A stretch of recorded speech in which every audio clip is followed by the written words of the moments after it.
最近一段时期，钟庆后的几名子女围绕着遗产争夺案，这官司打得不可开交啊！就在上个星期的7月21号，香港最高法庭驳回了宗馥莉关于解冻香港银行账户内18亿美元的上诉令。这事情的来龙去脉，我们过去的节目里头介绍过，我在这里再简单给大家回述一下啊。这钟庆后在去世之前啊，在香港银行存了18亿美元，然后他跟他自己的大女儿宗馥莉说，他去世之后，境内娃哈哈所有的股权都由宗馥莉来继承，但是他还有3个同父异母的弟弟妹妹呢，那是让宗馥莉啊在香港那18亿美元的账户里再补充进去3亿美金，一共是21亿美元，成立一个家族信托基金，每个弟弟妹妹分别持有7亿美元的份额。这个分配方案看起来是非常完美啊！大女儿继承了这个企业，其他3个子女呢继承了一份家族信托基金，也保证了这辈子的荣华富贵。但没想到呢，钟庆后走了之后啊，宗馥莉啊不但认为这娃哈哈归他，这18亿美金也应该归他，他3个弟弟妹妹1分钱都不应该拿呀。于是他就把这18亿美金呢准备挪走，被这3个弟弟妹妹给发现了，就在香港和杭州分别把他给起诉了。那香港现在法院的裁决是什么意思呢？说这个遗产争夺案最终的裁决是在杭州市中级人民法院，在那个中级人民法院裁决之前，这笔钱不能动。所以你可以看到了嘛，双方围绕这个遗产争夺，那真的是白热化啊。但我要今天说的是啊，天算不如人算呢。就算这笔遗产争夺案最终能够清晰的划分，就归这3个弟弟妹妹啊。那关于这个家族信托基金呢，到底怎么成立，能不能成立，那充满了巨大的变数。首先第一点，你这18亿是不是当时国内那个企业里转出来的钱呢？如果是的话啊，这笔钱到底是怎么定性，现在不确定。第二，就算这笔钱划给了3个弟弟妹妹，成立家族基金也要交税了。就在今年的7月24号啊，财政部和国家税务总局联合发布了一个21号公告。这个21号公告呢，就叫关于离岸信托个人所得税的有关事项的公告。这个公告发布当天就生效，在中国的富豪阶层里头啊，那引发了一片哀鸿遍野呀。大家都说啊，坏了坏了，这个实际上要对所有中国富豪进行惩罚性征税了。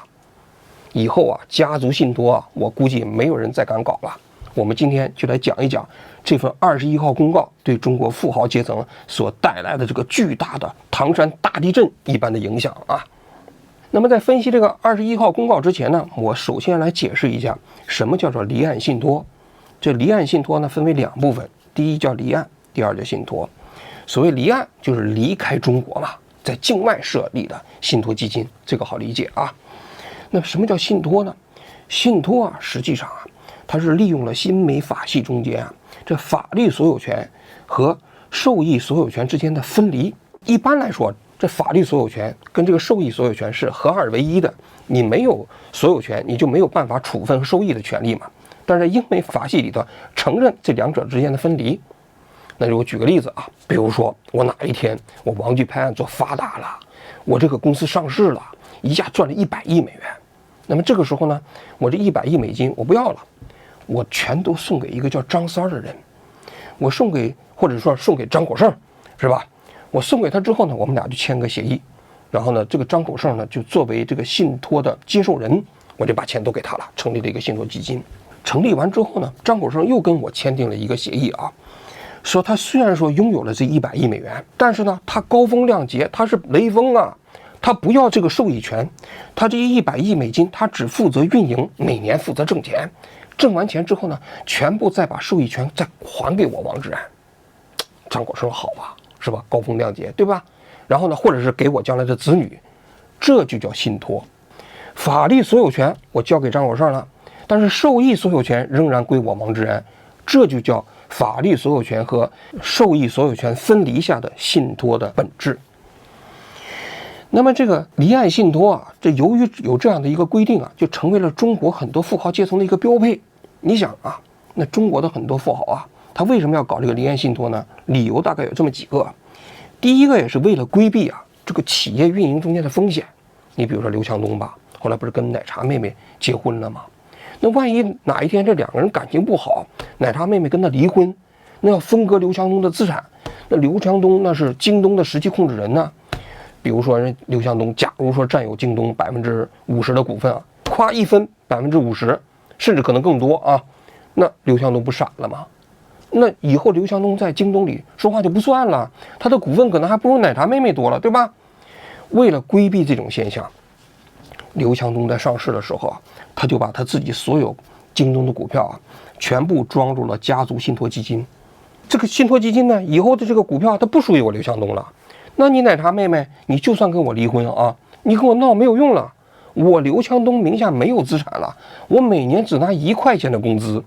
你奶茶妹妹，如果你要将来跟我分，你就只能分1块钱这部分资产，比如说你分3毛5，分4毛钱，对吧？那就这个嘛。所以你可以看到了，成功的把企业的经营风险跟自己的个人生活风险分开了，这是一个好处。第二个好处，为了避税啊，你想想，你这企业分红不得交钱吗？在中国境内啊，企业分红要交钱，有20%的资本利得税啊。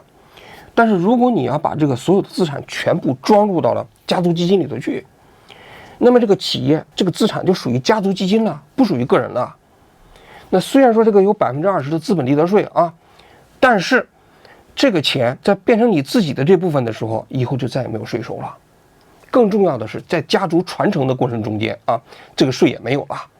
虽然中国没有这个遗产税啊，也没有这个所谓的赠与税啊，但谁知道将来会有没有呢？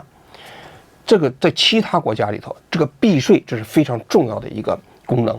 对于中国的很多大企业家来说啊，这也是一个避税的最重要的一个手法。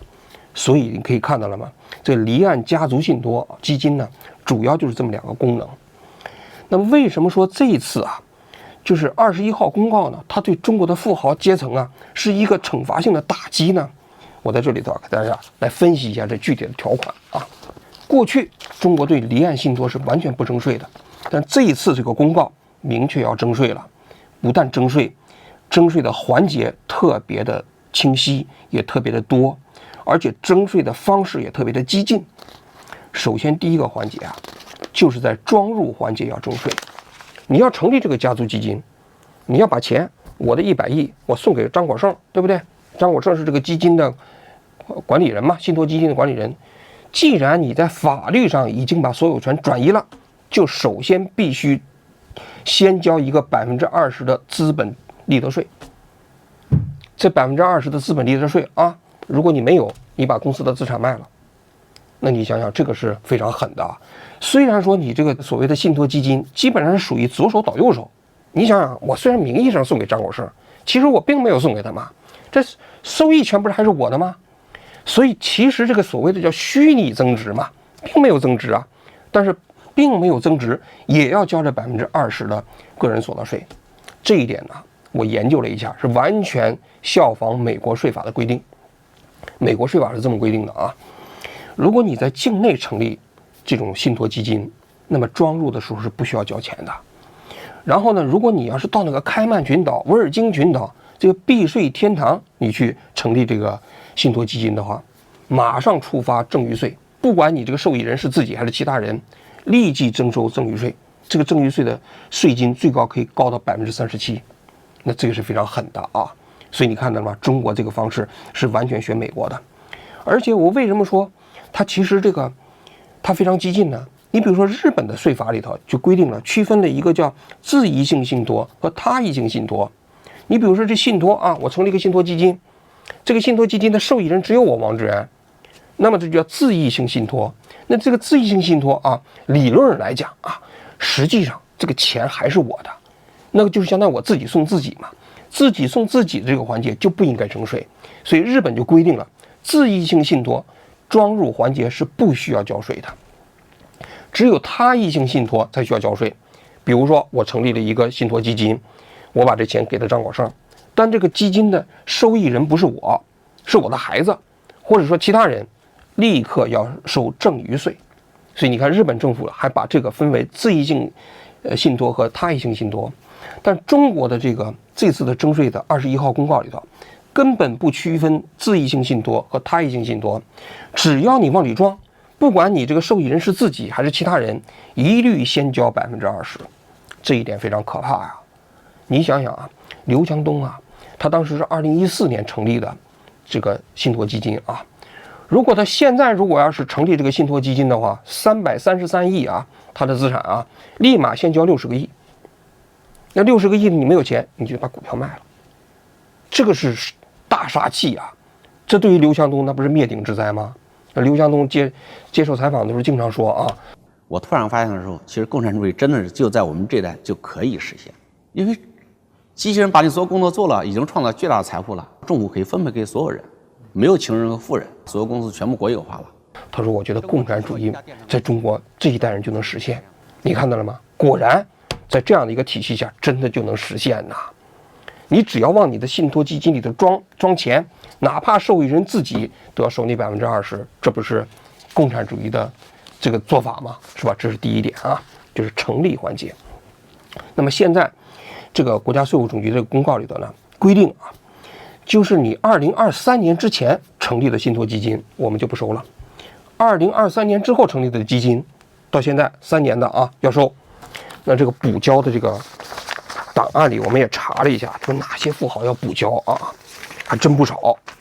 你比如说啊，那个地平线机器人老总叫于凯，他也是在2024年成立的这个家族信托基金，需要补21个亿。那霸王茶姬那老板啊叫张俊杰，他需要补14到28个亿。还比叫王云安，有个股民这个公司的老板，他需要补16个亿。其他的像黄畅也是那地平线机器人的啊，需要补5个亿。总而言之吧，就是在2023年之后，你成立的家族信托基金，通通都需要补税了。这是第一个方面啊。第二个方面就是持有环节。持有环节啊，过去这个家族信托基金呢，你不分配，实际上也是不收税的。你这个钱就在这个信托基金里面，那这个不需要交税。但这一次这21号公告里规定啊，不分配也需要交钱。你只要形成了这个消极收入，在你这个基金里头，你就必须要交钱，哪怕这个钱没有分配的话也得交。另外就规定啊，你成立这个家族信托基金，你搞了一个管理团队啊，你要投资吗？要管理啊，这些人员费用是不能抵扣的。他一旦认为可以抵扣，你要成立很多个这个组织啊，把这个钱虚增出来就拿走了。那为了防止你逃税，所以你的支出不能给你抵扣。另外呢，你的财产所得和你的股息所得这两者之间还不能抵扣。你的财产所得，你比如说你的股票，你原先的股票你卖了，和你这个股息收入之间，你股票卖了亏钱了，这边有盈利，这两者之间还不能抵扣。那这个存续环节的征收也是不得了的。而且呢，它还规定什么呢？就是你在境外啊，你不光是你在这种什么开曼群岛啊，就是这些地方啊，你成立就是这种实体啊，它要收税。你就是在一个税负非常高的地区成立这个境外实体，中国也要收税。它这里头有个原则，说你这个境外实体持有中国这个资产达到25%的股权，这是一个标准。第二个标准就是你的消极收入大于50%。所谓消极收入就是股息收入啊、房产收入啊，也就是说你不需要经营的嘛，这个钱来自于境内的，马上就认定你这个钱就属于境内需要征收的环节。这个非常狠呐。因为过去啊，其实你如果是在低税率国家里头搞，大家要征税，这个你给人免税嘛，你属于逃税嘛，我就要征收嘛。但是你在一个高税负的国家里头，你这么搞也要征税，这个将来有可能会导致税务冲突啊。这第二个方面。第三个方面，其实你就算是退出国籍也不行。你比如说，那海底捞的老板不是张勇啊，他很早就加入到新加坡国籍了啊，他把他自己的财产也装入了家族信托基金。但是他现在规定是什么呢？就是说你的收益主要来自于中国，这个我就需要对你进行来征收。那海底捞大部分都在中国呀，在海外的，比如说日本啊、美国也有海底捞，可以忽略不计啊，太少了。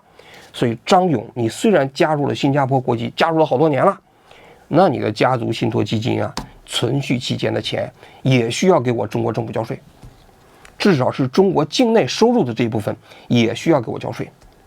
而且给了90天的申报期，你过去所有这些家族基金，你们分配的资产，通通需要交税。那这个不得了啊！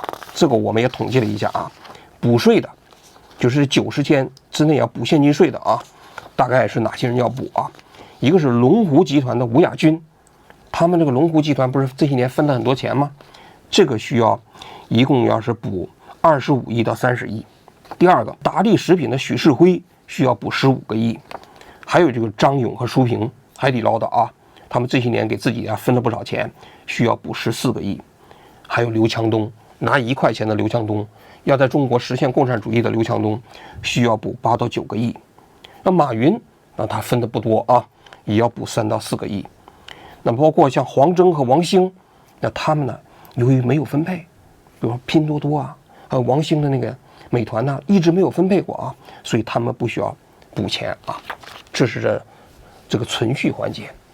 那么第3个环节呢，就是清算环节，那这个就更狠了啊。这清算环节呢，有几个因素啊。第一个，那有些富人就说了，那你既然这么收，那干脆我退出中国国籍了，我不干了，我在中国不当这个税务居民了啊。那现在就规定了，你从中国的税务居民转为非税务居民，立刻按照你名下所有的资产，你的这个家族信托基金里的所有的资产啊，马上按照市值进行计算，进行征收你的个人所得税20%，这就相当于退籍税啊。大家都知道美国是有退籍税的啊，你原先是美国国民，你呢要退出美国国籍的时候，美国政府马上向你征收国际税，全球所有资产马上按照美国的税法来征税，那征的比中国还狠啊。那中国现在也相当于有退籍税了，当然现在只针对富豪啊。你如果要是从中国税务居民转为非税务居民，立刻先对你全球资产进行征税，这是一个。第二个就是说，你这个家族基金啊，你如果死了，这个时候呢，就相当于基金进行清算，信托基金啊，这个清算的时候啊，要对你过去所有的这个家族信托基金的存量资产进行递延性的征税。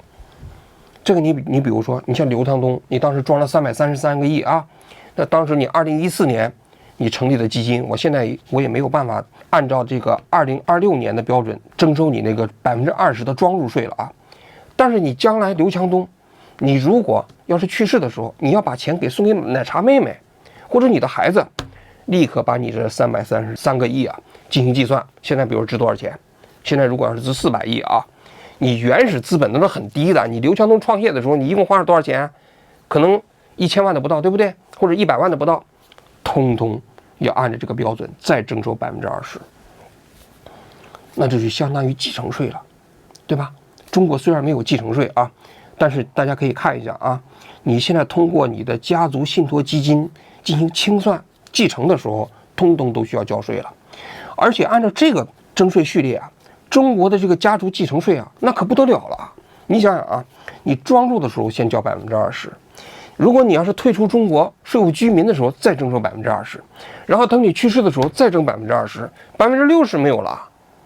那这个你想想，对于这些成立家族基金的人，他原本成立这个家族信托基金就是为了避税，你现在呢，不但避不了税，相反要征更高的税。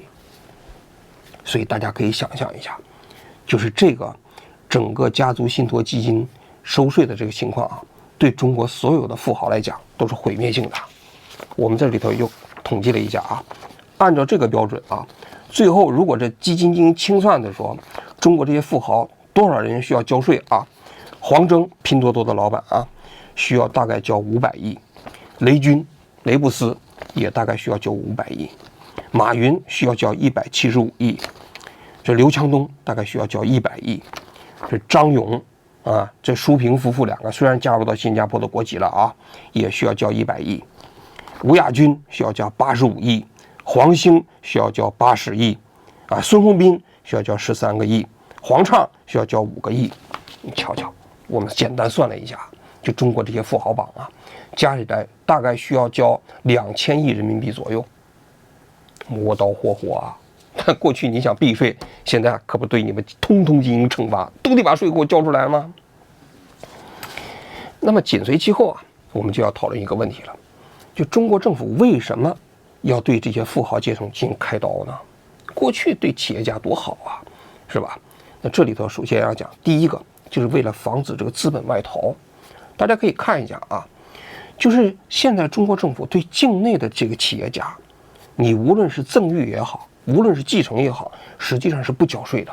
中国是没有继承税的嘛，也没有赠与税嘛。你就比如说宗庆后的资产啊，他那娃的股权最后由中富力继承了，是1分钱税不要交的，在境内。所以说这个钱你只要在境内，你在境内跟我玩这个游戏，我不收你的税。但是你要跑，你马云，你刘强东，你表面上你跟我共产党你说的很好，结果你跑到开曼群岛成立家族信托基金，我还看不出来，跟我不是一条心呐。你想通过这种方式啊，让国外的法律条款管制着你的家族基金，我共产党将来要对付你的时候，需要面临国外的这个税务体系、法律体系给我制造难题啊！收拾你们，不许跑！凡是想跑的，我要对你们进行惩罚。这是第一个功能。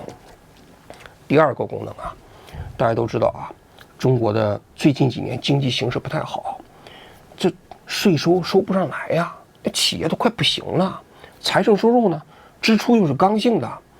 刚刚公布的今年上半年的财政收入啊，跟去年相比有好转，但这里有一个数字啊，特别引人注目，就是在这一系列的财政收入数字里头啊，这企业所得税呢是增长了3.9%，增值税呢是增长了6%，这消费税跟去年比啊还下降了3.4%，但是个人所得税啊一下子增长了13.1%，达到了8982亿，这个数啊那相当大啊。我看前两天呢，税务总局的人不出来讲了吗？说这个人所得税里头啊，前1%的富人呢，大概交了50%，10%的富人呢，交了90%。那这个个人所得税的征缴力度啊，开始增大了。那么前几个月不是你境外投资美股啊什么之类的都得交钱吗？都得交税吗？就是这个背景。据说是上半年追缴了100多个亿人民币啊。但是那个只是追缴的个人，但真正中国的大富豪们实际上没有追缴到，因为这些超级富豪他钱早就安排好了，早就装到这个信托基金里头去了。那这里头就造成了一种巨大的不公平啊！因为老百姓或者中产阶级你拼命的收税，超级富豪你收不着嘛。所以他现在对这个超级富豪进行收税，那一方面有增加财政收入的这个要求，因为经济不太景气的情况下，哪来呀？开源呢？那你这些超级富豪，你的钱给我放进来，这管用啊！征一个人，比征这个1万个、100万个普通人还要有效果啊，是吧？这是一个方面。另外一个方面呢，也体现了部分的税负的公平性。这让客观来讲啊，因为过去我们一直觉得，就中国的税负本身它是朝资本家去倾斜，资本利得本身不征税，这是不合理的。这是第二个方面。但是我们紧接着要探讨了，就这项措施啊，它到底应该从宏观的角度来讲怎么看？我这里要提一点我自己的看法啊。那么其实我们注意到啊，中国现在所有在境外的家族信托的基金啊，有人估算了一下，大概在2000亿美元左右，也就是折成人民币是14000亿人民币。但是在2023年左右的时候，形成了一个高峰，说这一年就搞了300亿美金出去。为什么2023年的时候我形成一个高峰啊？大家都知道，疫情刚刚结束，对吧？为什么疫情结束的时候，中国大量的企业家都纷纷跑到境外去设置家族信托办公室呢？明明境内没有继承税，明明境内没有赠与税，这些企业家为什么不把钱放在国内呢？为什么要辛辛苦苦在国外搞一个 VIE 结构，对中国企业的进行框架进行控制呢？说1000道1万，我觉得这里头有2个因素啊。中国的上市公司的确到境外去上市需要 VIE 结构，因为中国对这个股权控制有需要，这个我过去讲过。但更重要的一点啊，就是经历了疫情之后，所有中国的富豪啊，对中国的市场环境啊，他不放心了。他这疫情期间一夜之间，就整个的这个社会就失去了人身自由，那么你的财产也有可能就不复存在了，对吧？就是中国的法治环境啊，没有给中国的富豪啊一个可预期的未来。他们不知道这个钱今天属于自己，明天还是否属于自己。其实这个问题啊，是中国大量的富豪在境外设置家族信托办公室一个非常重要的原因。所以我个人觉得呀，中国政府啊，在全球范围内对富人进行征税啊，它其实从避税的角度来讲，从税负公平性的角度来讲，这一点没问题。但是如果你不能解决这财富在中国境内的安全性问题、可预期性问题，那其实会加剧中国这些富人的恐惧感呐。那他说什么都要逃离你中国的土壤啊！你想想，张勇，人家已经离开中国好多年了，都已经加入新加坡国籍多少年了？你现在要对人征税，他的这个家族信托办公室钱如果继承给自己的孩子，你还要直接征收20%，你想一想这个后果有多可怕？对他们来讲，那他们的结果是什么呢？那我赶紧就把这个海底捞都卖了呀！我卖完之后，你中国你爱怎么着，跟我就一点关系没有了。然后我拿这个钱呢，我随便我去养老了。那如果要是形成这样一种局面，其实对中国的经济发展就不是好事儿。所以我个人觉得，打击富人避税啊是应该的，但是在打击富人避税的同时，应该给中国的财产的法律保护啊，同时呢要增加它的可预期性。说到这个话题啊，很多普通人呢都在讲，他说反正这些富人跟我有什么关系啊，对吧？他们就打击把马云的财产没收了才好呢。但你不要认为啊，这个事情啊只跟富人有关，其实它跟我们每个人都有关。